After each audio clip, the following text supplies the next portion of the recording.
Okay, hello. I just need to find out where is this link for the, where is this? Okay, let me move this over here. Confusing.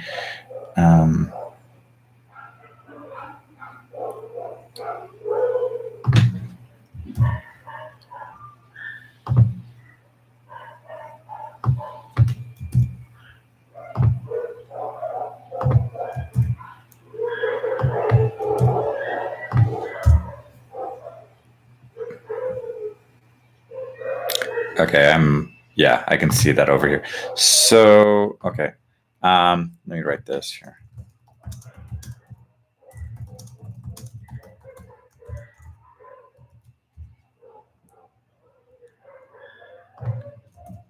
And I will have to update this on Facebook as well.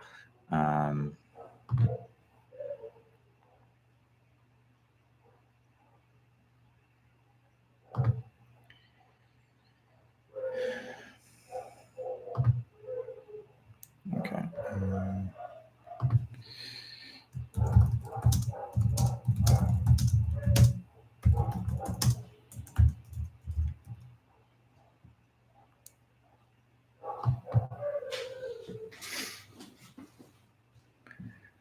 Okay, so let's see if I can start to see that. Okay, it looks like Sarah and Camilla, you were able to catch that link. Okay, and let's just see if other people can start checking there. So yeah, sorry about this. So what's happened is Google, they like to change stuff. So they've gotten rid of the connection here between YouTube scheduling an event, like a YouTube Live, what I've been doing the past couple of weeks. And they said, okay, as of August, they're going to now turn this into youtube.com/webcam. And then I just instantly launch that. And if I wanted to schedule it, then I could get a link there. But if I immediately want to do this and see if people can get the link so they can follow along, then that takes a second to get that link for the video ID. But it's not so easy, not so intuitive at the beginning there. But okay, and I just want to say also hello, hey Tony, and thank you again for your help. And sorry for the background here. These dogs. It's the bane of my existence for teaching in this house, but hopefully in a couple of weeks from now, we're going to be moving to a new house and in a quiet neighborhood, and I won't have to deal with those dogs anymore. But okay, well, let's get started here. I'm just going to check over there, see if anybody else who is wanting to show up is here. And yeah, so okay. So yeah, people on Facebook are informed, it looks like that, and you guys are here. So let's get started. So let me just open up the slides that I want to show. And I have to give a huge shout out here to Tony Burns, and with his company and the presentation preparation course that he has put together is doing an excellent job of like helping me get more organized, more focused on what to put in for like the organization. I was kind of talking with my wife the other day, and a lot of you guys know I talk a lot when I'm on these calls. I can fill up the hour. I'm very comfortable with teaching and explaining things, but the situation is like I can't just talk for the 45 minutes to 60 minutes. I could definitely fill that time up, but I want to make sure that I'm being effective with that time. Making sure I'm sticking to like one main point or two or three main points and walking through clearly like what is the key takeaway I want from this presentation, and trying to keep in mind who is going to be listening to me at the conference, and how much do they know about me, or how much do they know about the speaking challenge, or how much convincing do I have to do to talk about like why should you record yourself? What are the benefits of recording yourself? What's the difference between the Add One challenge and the speaking challenge? Are they compatible? What if I'm not comfortable on camera? Does that mean I shouldn't record myself? And trying to convince people like doing this on audio is perfectly fine. So I want to go through some of those questions, and I'd also like to get your input as you're here of when you first heard about the speaking challenge, what were some of your objections, or what were some of your concerns? So let me write this in the comments here. So what were your initial thoughts when you first heard about the concept of the 30-day speaking challenge, and what were some of your objections, concerns, questions about having to do it right. So okay, and I want to also say hello, Mata. So okay, so let me go through a few things that I often hear for objections is, do I have to record myself every day? Do I have to do that every day? Then there's the, I'm afraid of making mistakes. Like my feelings towards making mistakes. How are other people going to react to my mistakes? Are they going to make fun of me? That's a few concerns there. And that's a justified kind of concern of like, okay, if I'm going to make this effort to record myself and then kind of put my reputation or put my kind of pride on the line by sharing this recording, is that going to be fuel for somebody who wants to make fun of me? Hi, Aliona. And I would say that, well, a lot of people think the worst of other people, that they're going to just be making fun of them, criticizing them, judging them, ridiculing them. But the reality in the speaking challenge, as most of you know this, is that we're very supportive, very encouraging, and very helpful. And that creates a safe place for learning. And that's the kind of the perfect place you want to be in if you're going to be making mistakes. You want to have that safety net if you're going to fall.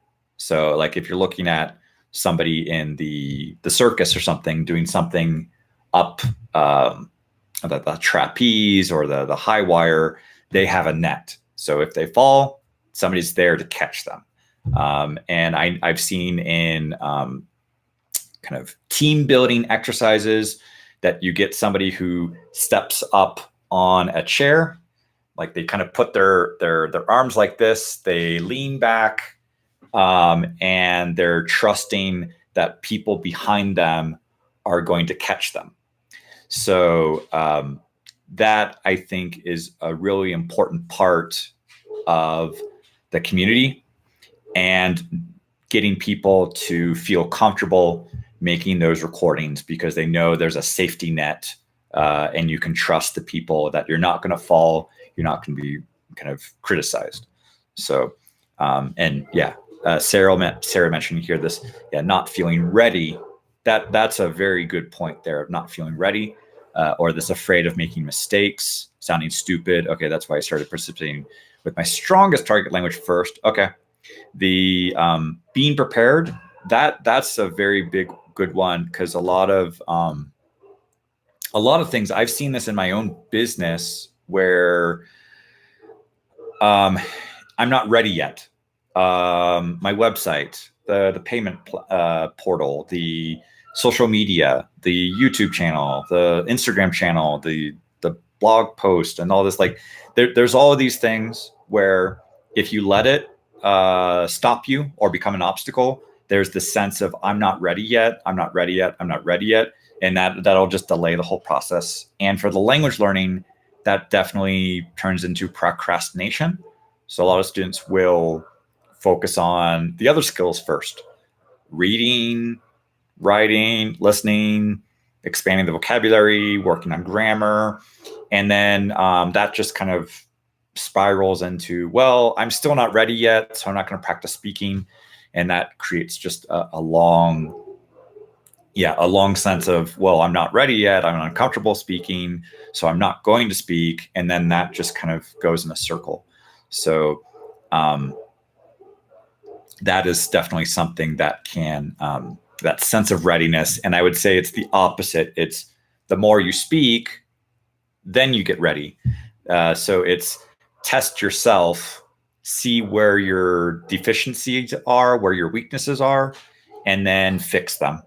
If it's just learn, but never test yourself, there's a sense of like, I'm never ready. But and when you get to an actual conversation with somebody and you're talking with them, that's where you get a feel for, am I actually ready? Could I have a conversation? And a lot of us have a poor self-perception.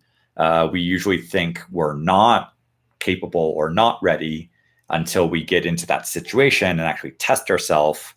Then we realize we are capable of certain things, and that creates a boost of confidence, and then kind of gives us maybe a direction or a sense of focus on where do we need to fix these things.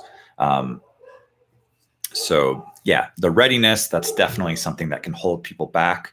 The making mistakes part, yes, and sounding stupid, and nobody really wants to sound foolish.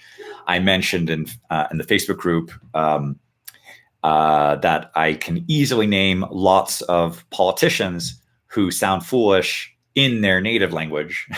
So speaking a foreign language, don't worry about that. We all sound a bit foolish, but it's the we can sound foolish in a native language, and we can sound foolish in a target language. But the thing is that when we're practicing the target language, there's some hope there that we're going to be improving things. When you sound foolish in your native language, that's a little bit more worrying, because you don't have the excuse of, oh, I was speaking in a foreign language. But Tony asking who, I won't get into that here. But yes, a couple people are very top of mind. Okay. And Tony saying here, so yeah, we might have memories of school or teachers when it's unsafe. And yes, those past experiences that students have had for the school period, a teacher who just ridiculed a student in front of a class of 30 students, that's terrible. I really feel sorry for a lot of students who go through that. And then as an adult, maybe their self-confidence is affected through that. And the willingness to take a risk, it starts to become harder to convince an adult who's had some kind of a traumatic experience in schooling or education. So a lot of my training with students in like one-on-one classes ends up being a lot of confidence building, getting them to feel comfortable with like, this is a safe learning zone. I'm not going to make fun of you. Practice as much as you can.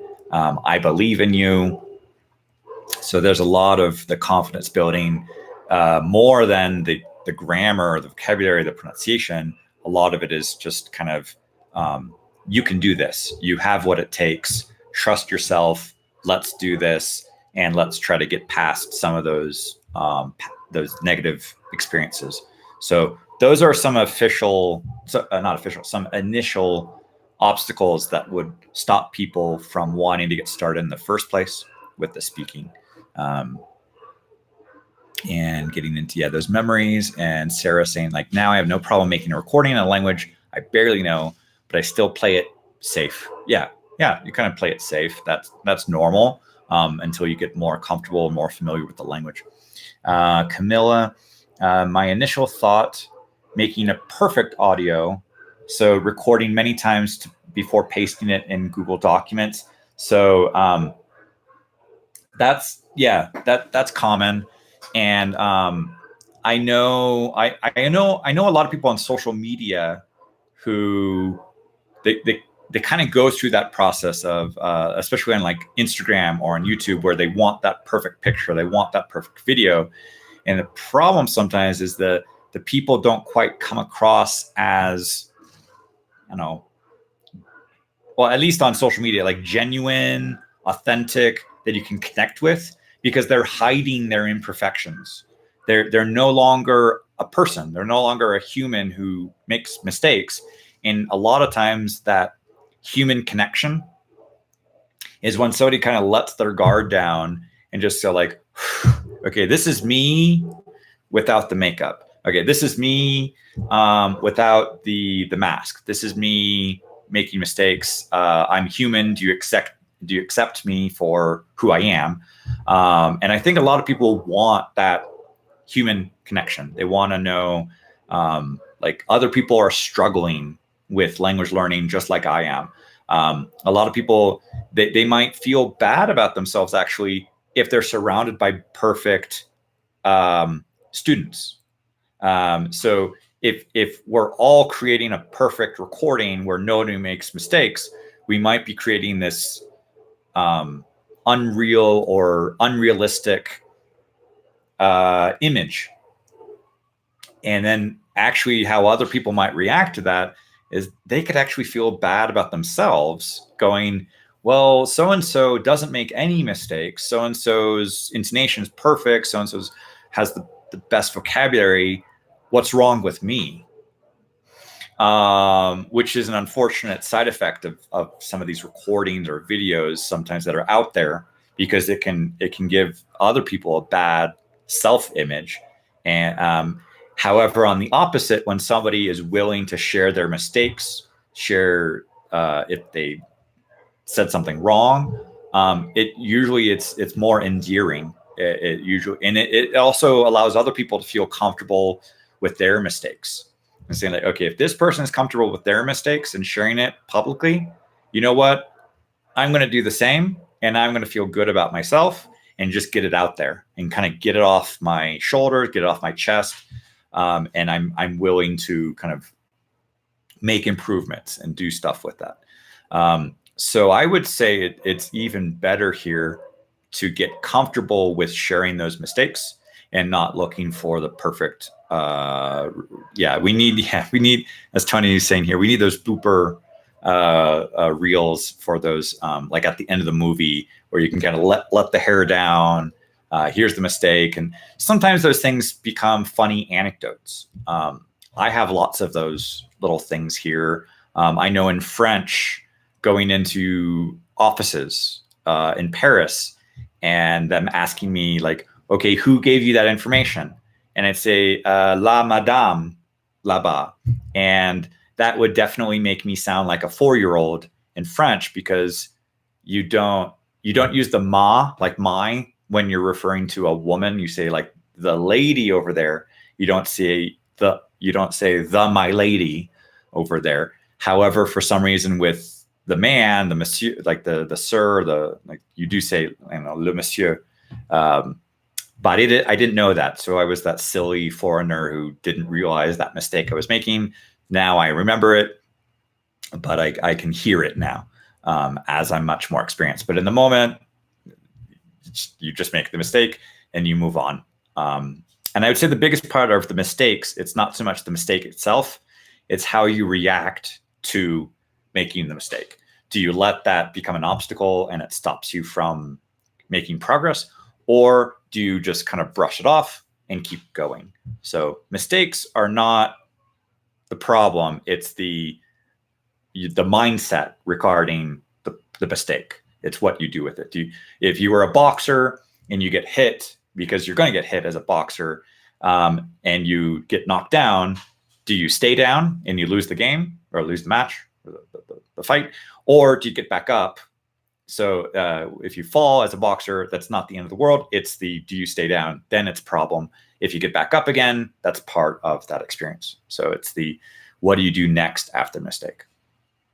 And 3 years ago, when I interrupted my study routine of trying to practice every day, I did get knocked down. I interrupted my 90-day, 100-day these videos of recording myself in Russian and Greek, and I didn't get back up again. And that was a problem because then my confidence was affected. My whole I'm preaching this whole thing about speaking every day, and that everyday thing stopped. I broke that streak. And I didn't have a plan B. I didn't have a what's next. What happens if I break that streak? I didn't plan for that. And that really affected my confidence for about 6 months until I launched the 30-day speaking challenge and then went back into a daily process and then brought in all of you guys for the group accountability and studying in a group. And so the community aspect was really what I needed. If it was just me by myself and I lost my confidence, that was devastating. But when you're in a community and a supportive community and hey, I'm having a bad day, but maybe my bad day is not everybody else's bad day. So everybody else can maybe give me some motivation, give me a boost of confidence, maybe can help me change my mind or perspective. So having a group dynamic is much better than just doing this by yourself. And then you're at the mercy of your kind of motivation levels or discipline levels. So accountability is definitely an important part of how to get more discipline. And I'll get to that later in the talk, but realizing that you need other people to kind of boost you, lift you back up if you're making mistakes or feeling kind of a bit self-conscious about those mistakes. And getting into some more comments here from Tony. Yeah, so overcoming the fear of the punishment, from that past experience. And Aliona, these teachers can be cruel, unfortunately. And this gets a bit even more deeper, evolutionary fear of disapproval. So that goes back to even when people were, cavemen and ostracized, and how somebody would be part of a group and approved, or being kicked out, and that could affect their survival. So this fear of how other people are going to judge you, that's a deep-seated thing that would be part of society and social interactions. And they say if you're a skier and you don't fall occasionally, you're not trying hard enough. Yeah. So I've seen quotes of these mistakes: make more of them, make more, get through them, iterate through the mistakes so you can learn from them. Okay. So those are a lot of those initial reactions to mistakes and getting started with this process, and why do I need to start recording myself? Now, another thing I'd like to get your reaction to here is, what do you find to be, let's say, the top 3 benefits of speaking and recording yourself and participating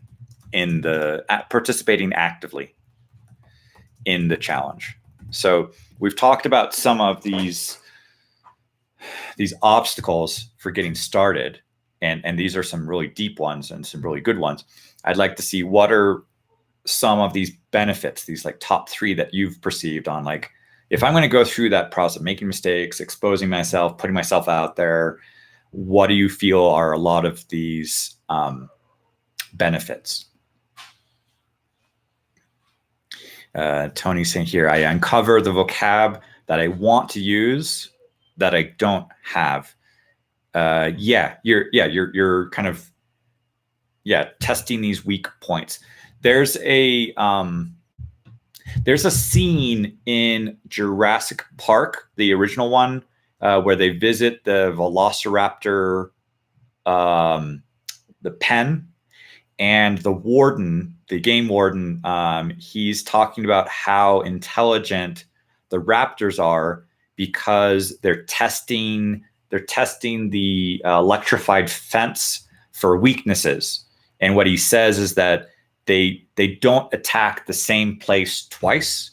So they have a systematic approach where they're testing it here, testing it there, testing it there. So they're kind of poking holes in something.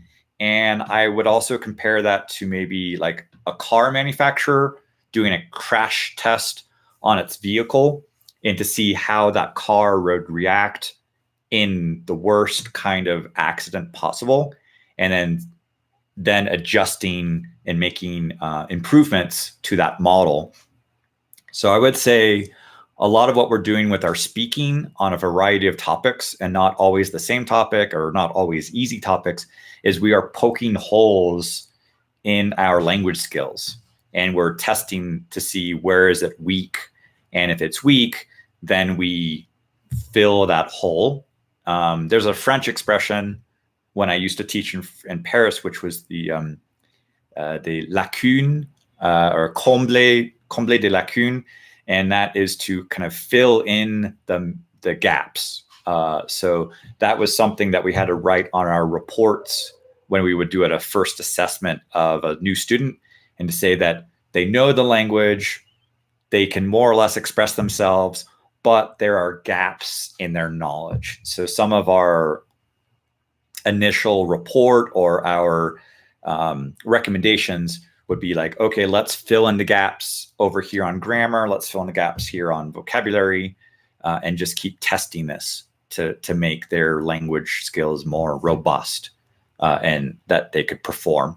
I would say the military training, like the U.S. military training, it's really like the boot camp kind of experience. I mean, I haven't done that, but what I've seen in movies or TV shows is that it's very intensive, and it's to get people to be more resilient and ready, combat ready. So if anything could happen in a war zone, they're ready for it.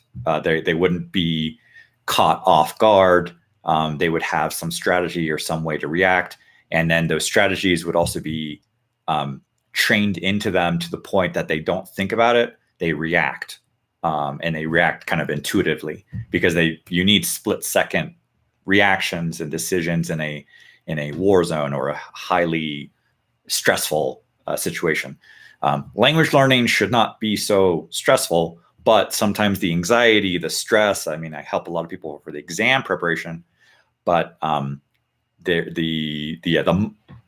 Tony is saying here, this muscle memory of the speaking, a lot of what we do for speaking needs to be trained and drilled so we don't think about it. And I think what constitutes being natural, or what constitutes sounding fluent, is that you don't really have to think about this. You're speaking from phrases you've learned and you've repeated, and you know that they're correct, and you have the confidence to know that they're correct, and you can just use it without thinking. And you can use it, especially if you're like tired early in the morning and you're still able to kind of perform on some of those things.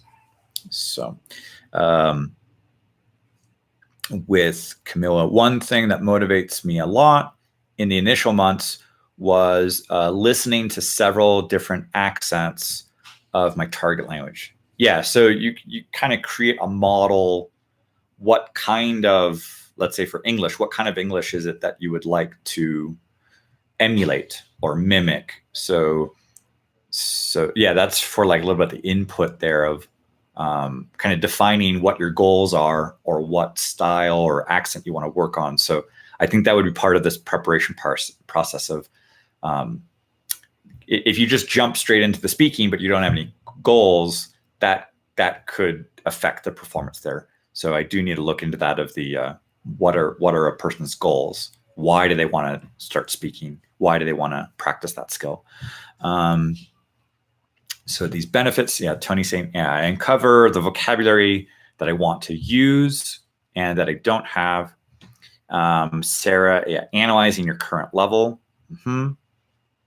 Yeah, so getting that feedback or getting that self-assessment to know what really is my level, because we might have that self-perception to know, like, because I've seen some research on this before where it said they took students before an exam and they asked them like their confidence level on there, like how well do you think you did on the exam? And students would tend to like over project where they did something great. And then on the other side, if they had done something wrong, there's usually a tendency to minimize that. So if something was a mistake, they would say, it was a small mistake. And if they did great, it's kind of like, oh, I did really great. So there's something on there with the self-perception. Like we need other people sometimes to give us that objective point of view to know if like really, how am I doing? So we in businesses, there's usually like a 360 peer review. So you get feedback from everybody who hasn't interacted with you. So that could be your peers, your bosses, clients, people you oversee. So everybody is kind of giving some feedback on different skills, and maybe those people can vouch for certain skills sets. Maybe not all of them if they see you in a limited perspective, but they can give you, and that kind of creates that 360 picture of getting like everybody is a mirror if you kind of think of it that way. Martina, yeah, I would say became more fluent. Yeah, stop thinking in a language. Yeah, that thinking and translating, that's definitely part of that process. I think a lot of people do that thinking before they translate or before it becomes automatic. When someone asks you something, you're able to react immediately without looking for that right vocabulary. When I'm working with students on the TOEFL and they're given 15 seconds to look at these questions, like the ones that I give you guys in the emails, most of the students, they would see that for 15 seconds and then they have to come up with a 45-second response. They usually complain like, oh my gosh, like I have no time there, 15 seconds. That's incredible. What am I going to do?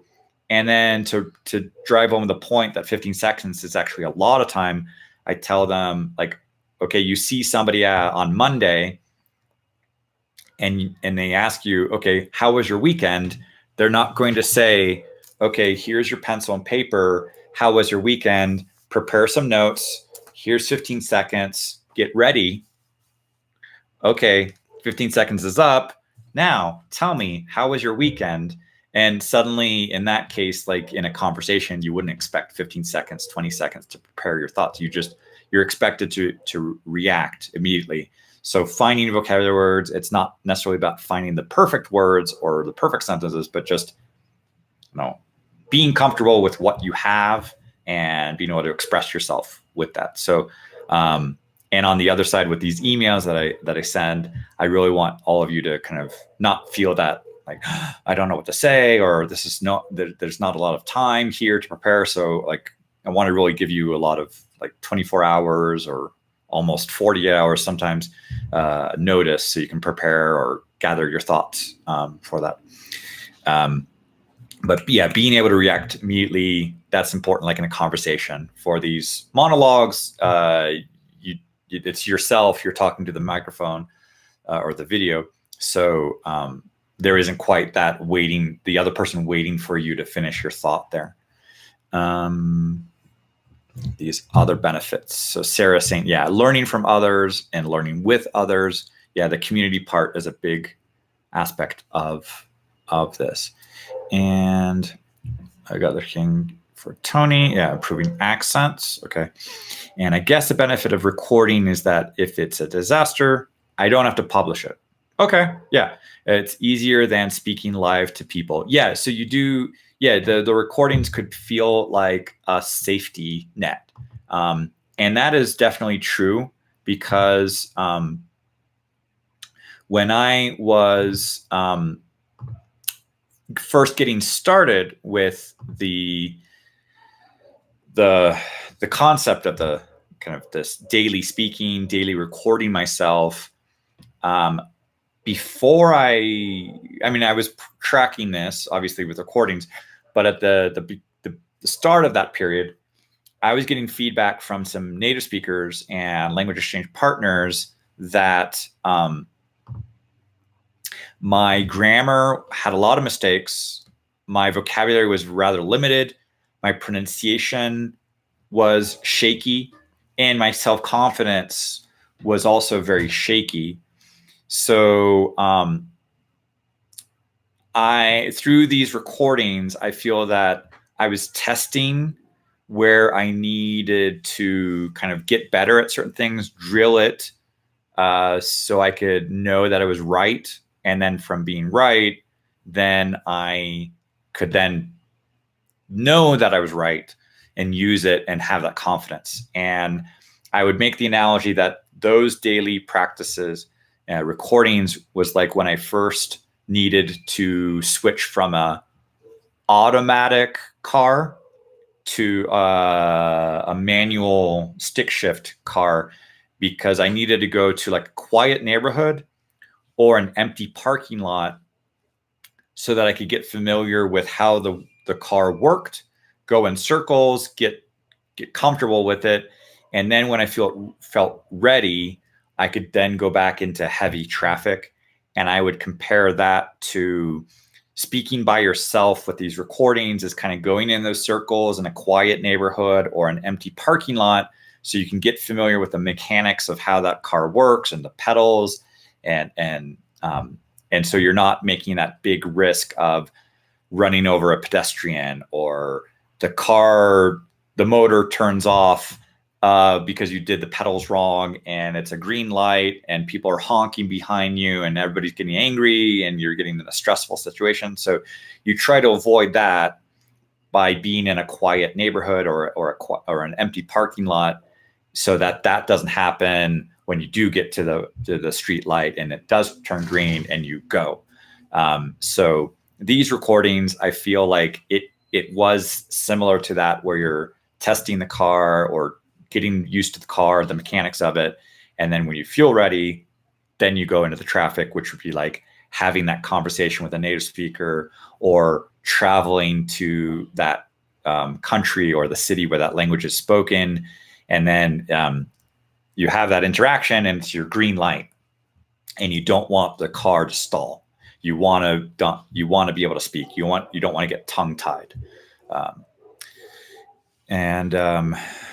So yeah, you're kind of avoiding that disaster. You don't have to publish it. The worst case, you kind of delete it. But even just you going through that, making that recording, or even thinking through your head and going through those phrases, it's a great way to activate the language. It's not just passive and like you're not testing it.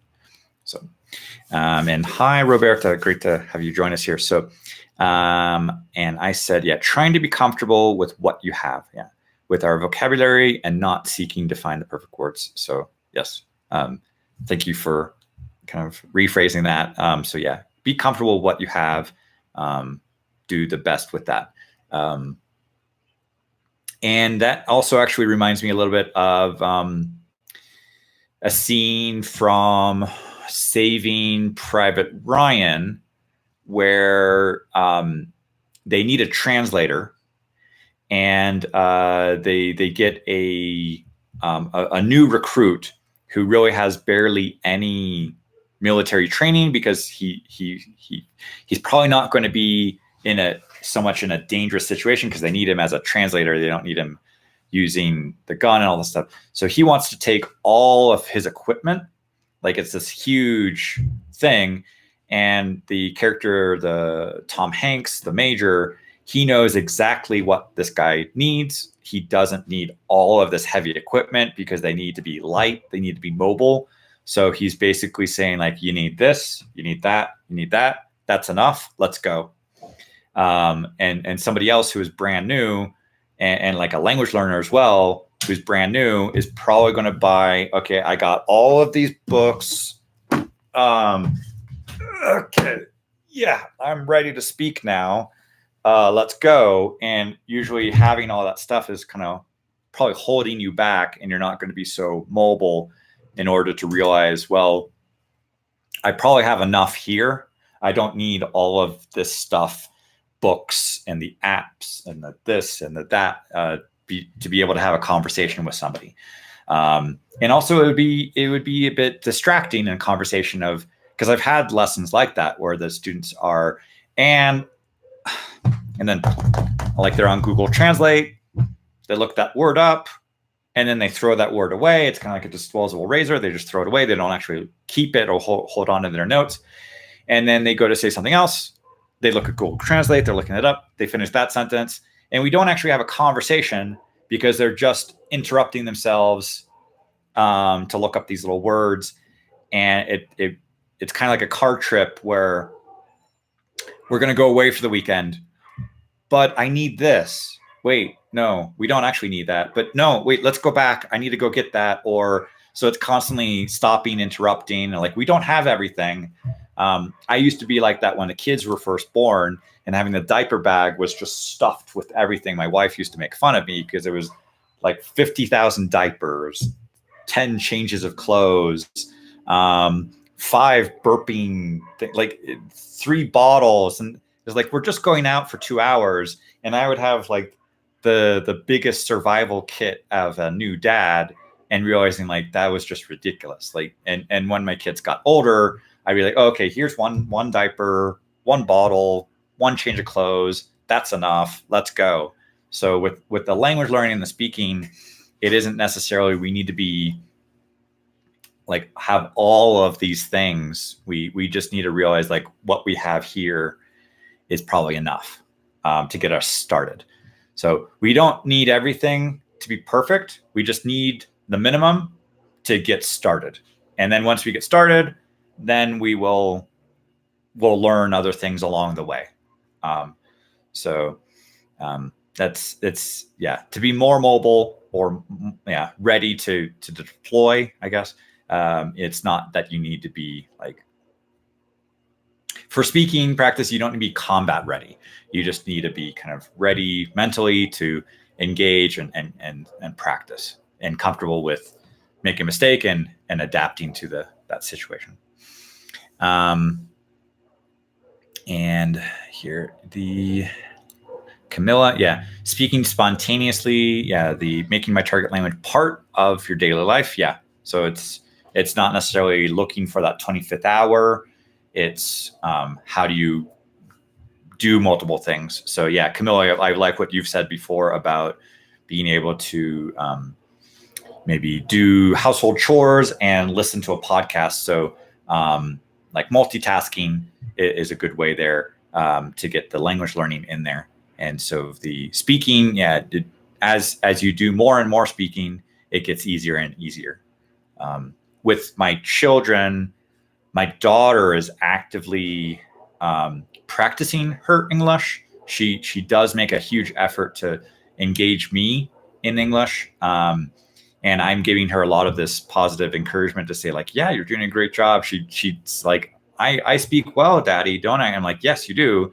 And I keep pushing her to kind of not push, but keep encouraging, motivating her to like do this. My son, however, he's like, well, my teeth are Mexican. We're in Mexico, so I need to speak Spanish. And I'm trying to tell him like, well, your adult teeth, those are going to be American teeth, so you need to speak English. But he's kind of more of a mindset, well, I'll speak English when we go to California and visit grandma and granddad. And I'm trying to get him to, encourage him to like, well, practice now. It'll get easier if you do it now. And I'm pretty sure if we take my kids to California later this year, my daughter is probably going to be really talking with my parents even more. And I'm perhaps concerned that my son is probably going to just be like a bit more shy or self-conscious.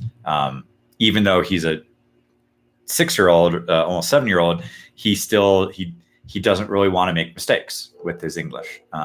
So trying to get him to feel comfortable with that. And my daughter, she doesn't care about mistakes. She just practices it, and then she gets better.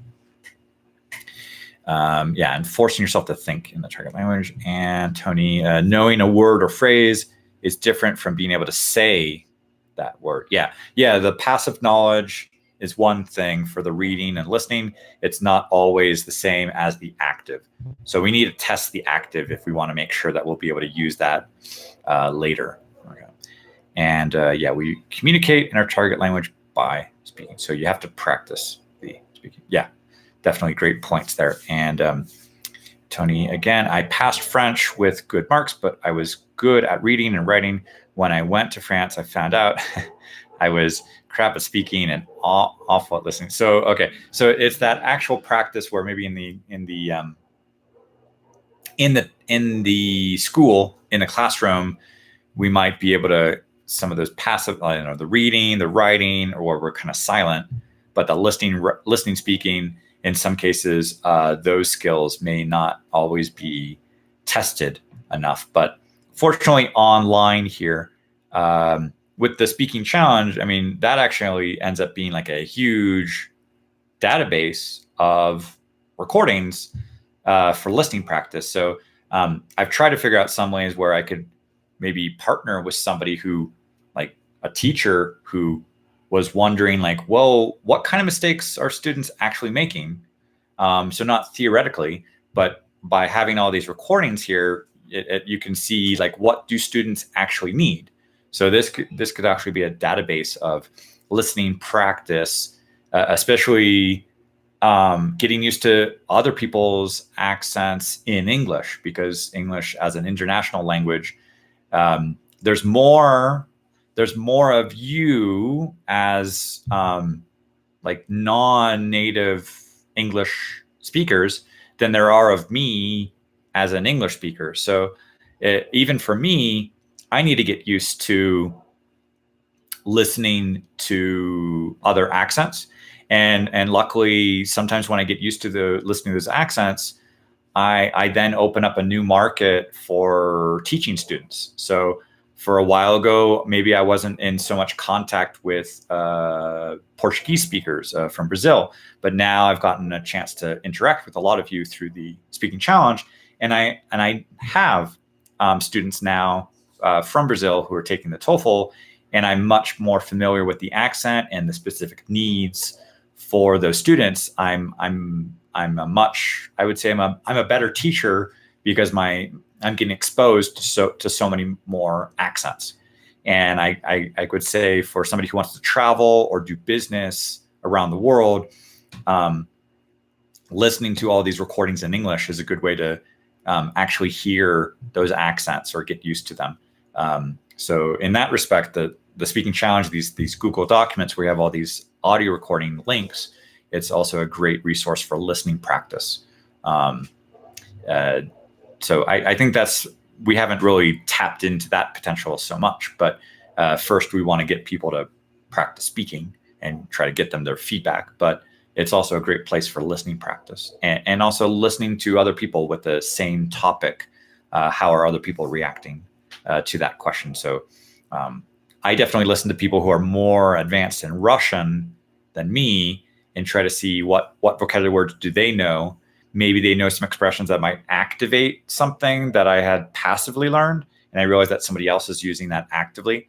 So it's a good idea to listen to people who are maybe more advanced than you currently are, see what other expressions they know. And yeah, Tony, when I hear a Spanish speaker speak English, I sometimes learn better how they think in Spanish. Yes, yeah, that's an excellent point. I would say part of my Russian progress has been working with so many Russian English learners, and so when I hear their accent, when I hear the sentence structure, and I like where do they put the adverbs in their sentence, or where do they put the words, that gives me a lot of indicators about how they're structuring their thoughts in Russian. And maybe if I can take those mistakes in English and I realize like I could apply that to my Russian, so I can actually get better. I can get better at that. So I used to probably speak Russian with the like, Здравствуйте, меня зовут Jonathan, я из California. And that would be terrible Russian because a lot of people don't smile. So I would sound like it's just very bizarrely expressive Russian. So that would sound like a very foreign accent. But listening to all my students who are speaking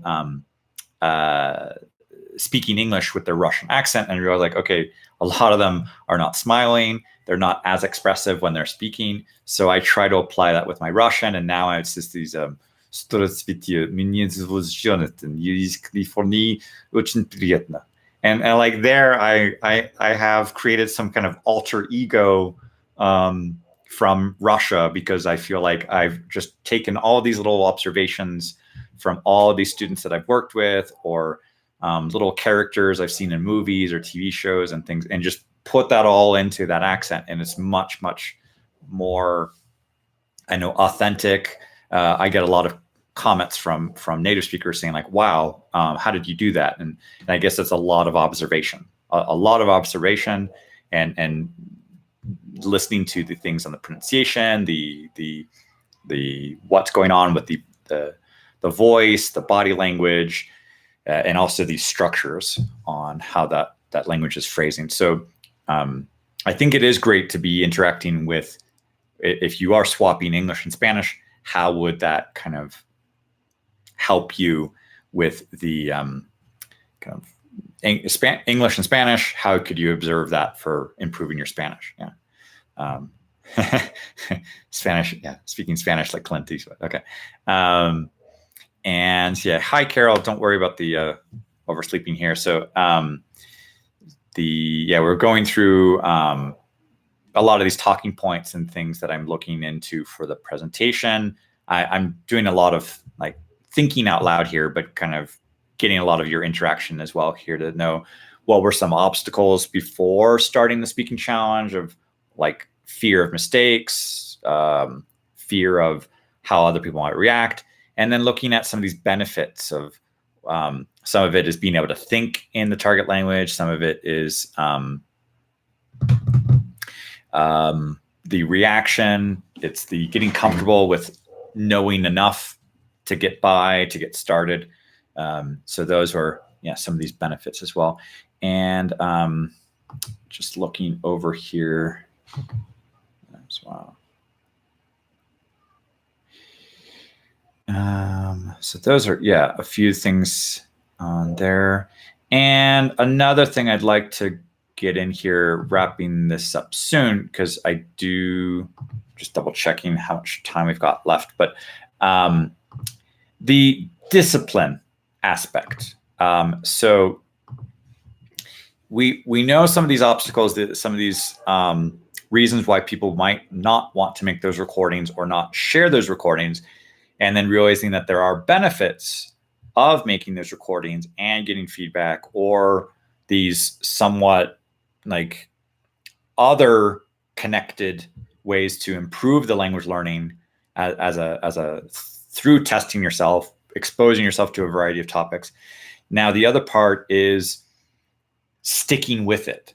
So it's not just the make that recording once, or going to the gym once, or putting sunscreen on once, or sticking to that diet one time, or what else? I don't know, not smoking one day or something like that kind of stuff. So part of this, of the daily emails and the daily topics and the doing it again, sticking to it another day, building up a streak, what has helped you with discipline and consistency regularity, the accountability. Like what has helped you? What has helped you develop that?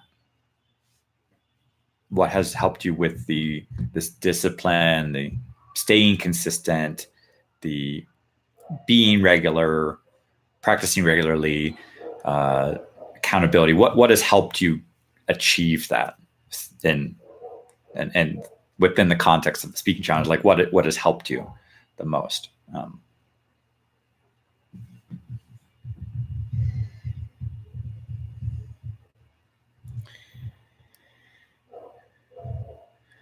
If I had any, I'd know the answer.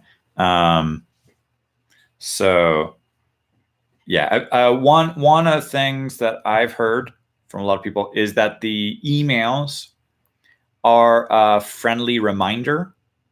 And it's not so much of a nagging reminder, because I get those things on some of these language apps of like, you haven't practiced yet. Like, go practice. Why haven't you practiced? And like, and making people feel kind of like, yeah, leave me alone. But hopefully, I just send the emails. I don't always get all that feedback, but a couple of you have mentioned that you really like these emails. You really enjoy reading them.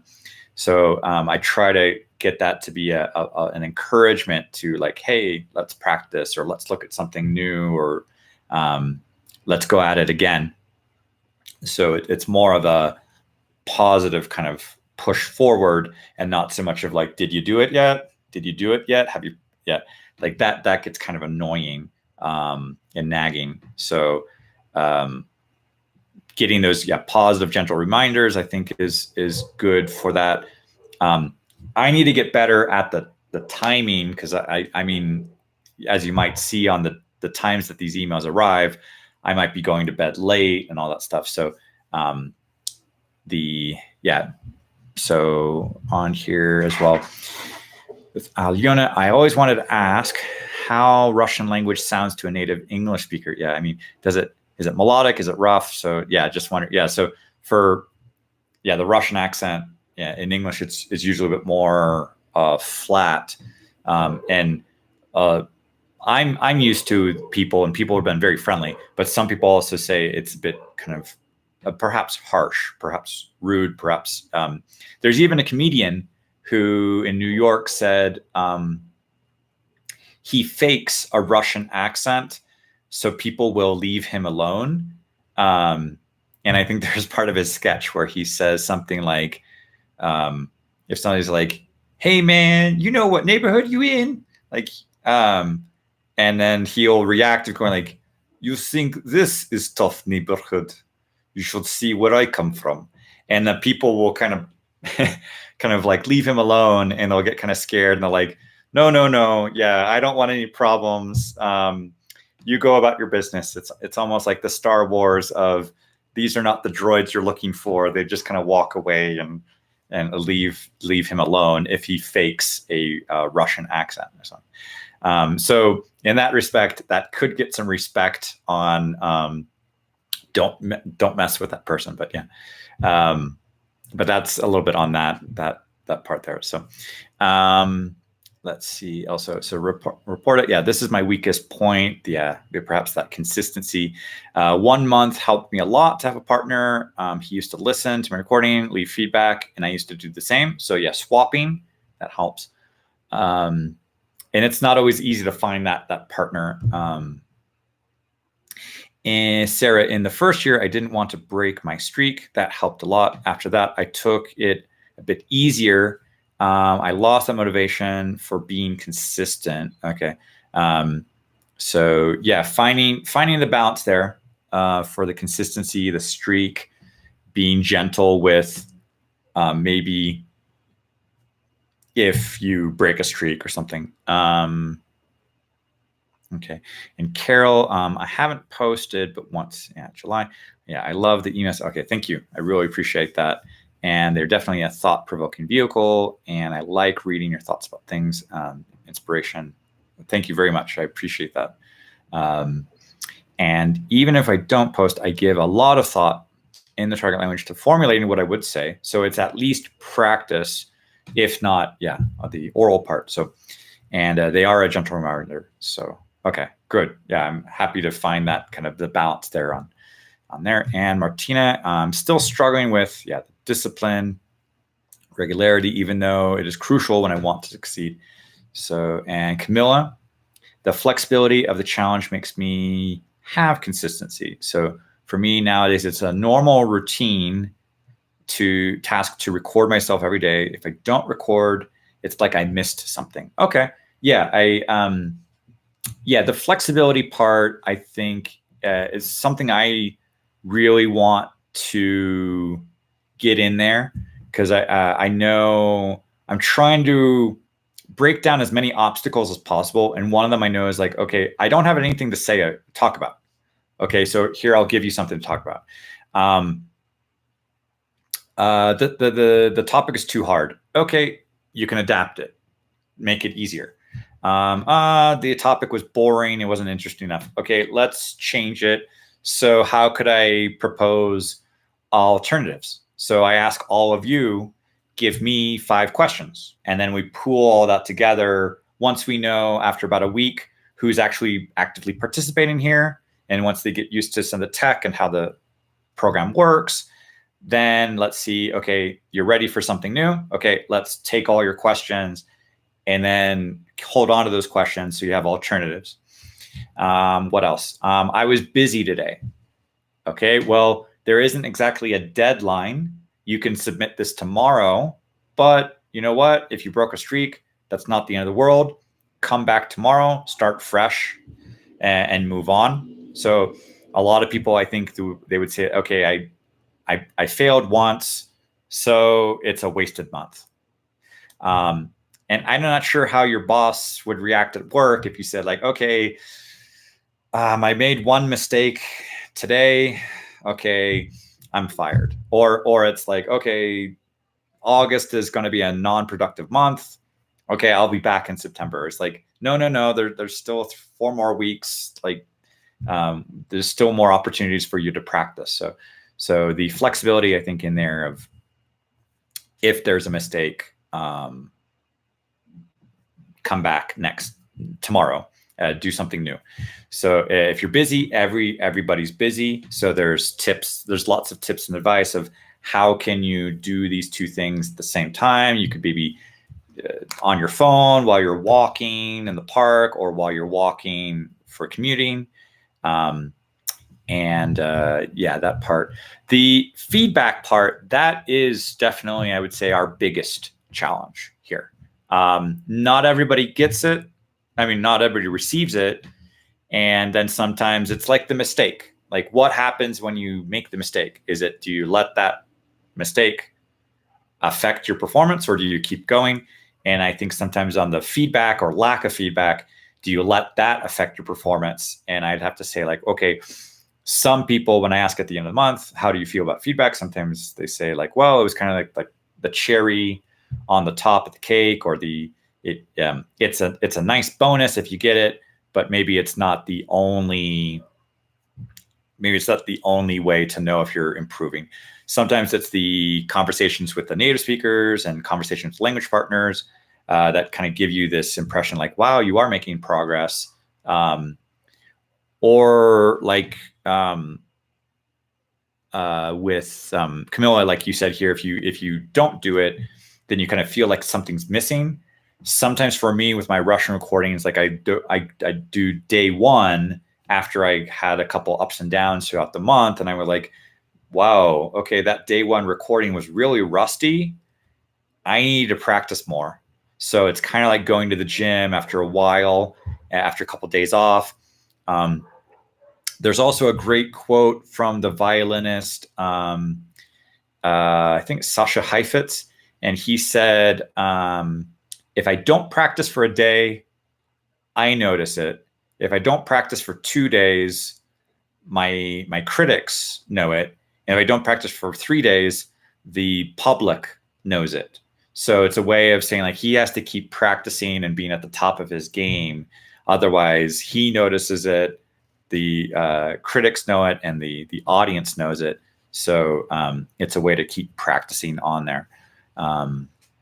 And these, things, consistency in this, what else on here?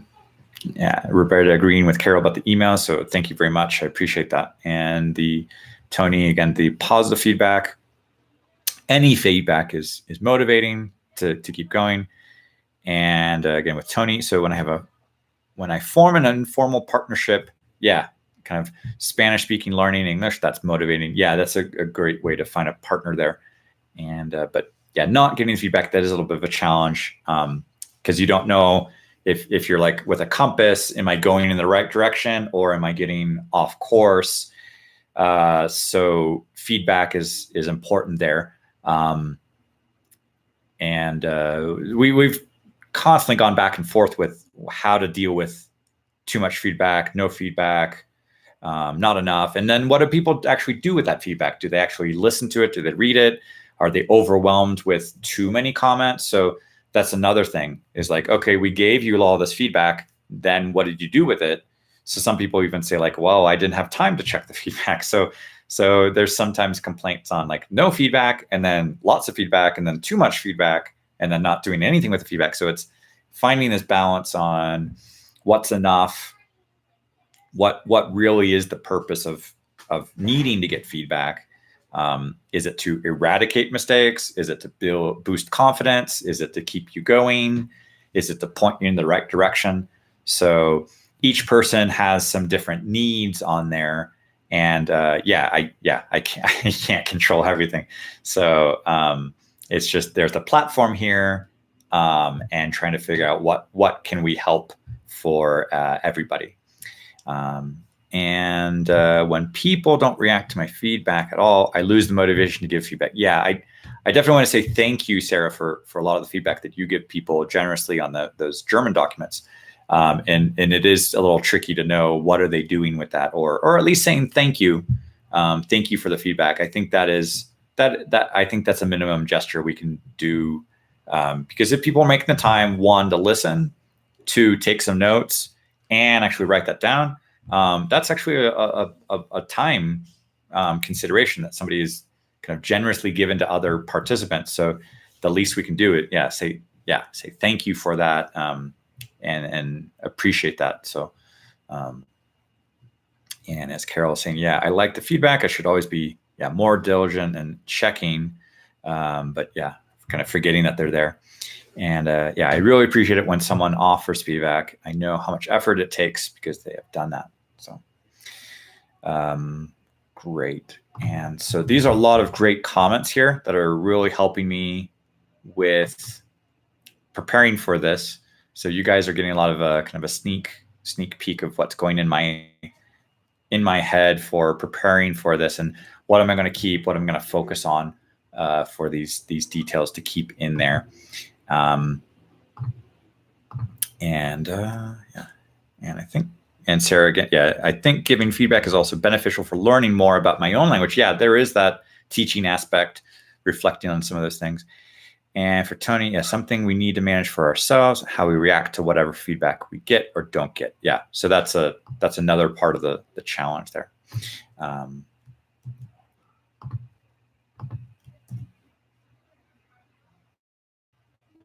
Okay, so my next lesson is about to start here. I love talking with all of you. I really, really appreciate your thoughts and input on these topics. They're giving me a lot to reflect on. And we'll be back again next week with a few more of these kind of, as I'm digging deeper into the presentation and kind of focusing the message into a few more points here. So I definitely appreciate your feedback. Like, you guys are great. I really appreciate your support, your input. Obviously, this challenge exists because of all of you, and all of the efforts you put into this, the enthusiasm you bring to this. So that definitely has that spark for the challenge. So thank you very much. keep doing what you're doing. If you haven't made a recording for today, day 2, go make that recording. It doesn't have to be long, but just do a little bit today and come back tomorrow. So have a great day, rest of the afternoon, rest of the evening, and talk to you guys soon.